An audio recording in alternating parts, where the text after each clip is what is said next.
ఇక బ్రేకింగ్ చూస్తున్నాం. లగచర్ల రైతు హిరియా నాయక్ చేతికి సంఖ్యలు వేయడంపై అటు సీఎం రేవంత్ రెడ్డి సీరియస్ అయ్యారు. హిరియా నాయక్ ను సంఖ్యలతో ఆసుపత్రికి తీసుకెళ్లడంపై ఆగ్రహం వ్యక్తం చేశారు. ఘాటైన అధికారులను ఆరా తీసిన ముఖ్యమంత్రి సంఖ్యలు వేసి ఎందుకు తీసుకెళ్లారని ప్రశ్నించారు. విచారణ జరిపి పూర్తి నివేదిక ఇవ్వాలని ఉన్నతాధికారులను ఆదేశించారు. ప్రజా ప్రభుత్వం ఇలాంటి చర్యలు సహించదని రేవంత్ రెడ్డి హెచ్చరించారు.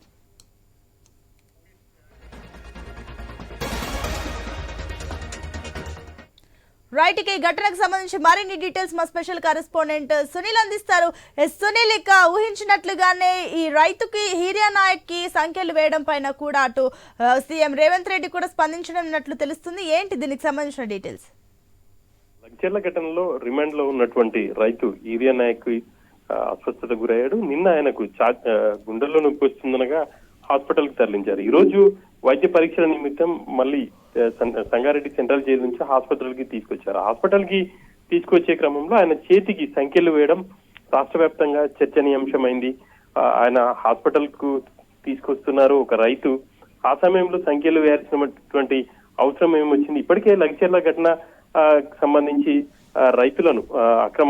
రైతులపై అక్రమంగా కేసులు నమోదు చేశారు. వాళ్లకు బెయిల్ రాకుండా చేస్తున్నారన్న విమర్శలు కూడా ఉన్నాయి.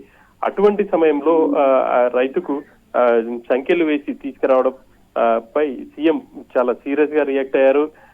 అసలు ఆయనకు సంఖ్యలు వేయాల్సినటువంటి అవసరం ఏముంది?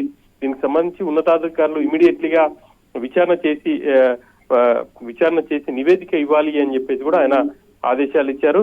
ఆ మేరకు అధికారులు హుటాహుటిన యంత్రాంగం అంతా కూడా హుటాహుటిన అసలు దానికి సంబంధించి వివరాలు తెప్పించుకునే ప్రయత్నం చేస్తున్నారని చెప్పేసి తెలుస్తుంది. ఇక ఈ ఘటనకు సంబంధించి బాధ్యులపై ఖచ్చితంగా చర్యలు తీసుకునే అవకాశాలు అయితే కనిపిస్తా ఉన్నాయి. హాస్పిటల్ కి తీసుకెళ్లే సమయంలో కూడా సంఖ్యలు వేయడంపై మాత్రం తీవ్ర దుమారం రేగిందనే చెప్పేసి చెప్పుకోవచ్చు. ఇప్పటికే విపక్ష నేతలు ఈ అంశాన్ని ప్రభుత్వం దృష్టికి తీసుకెళ్లడంతో పాటు ఖచ్చితంగా బాధ్యులపై చర్యలు తీసుకోవాలని చెప్పేసి డిమాండ్ చేస్తా ఉన్నారు. ఆ మేరకు విషయం సీఎం దృష్టికి చేరింది. సీఎం కూడా ఆ బాధ్యులపై ఎవరైతే ఈ ఘటనకు బాధ్యులో వాళ్ళపై చర్యలు తీసుకునే అవకాశం ఉంది. ప్రస్తుతానికి పూర్తి స్థాయిలో నివేదిక ఇవ్వాలి అని చెప్పేసి ఆయన ఆదేశాలు ఇచ్చారు. ప్రజా ప్రభుత్వంలో ఇటువంటివి సహించమని చెప్పేసి కూడా సీఎం అధికారులపై ఆగ్రహం వ్యక్తం చేసినట్టు తెలిసింది. Right Sunil, thank you.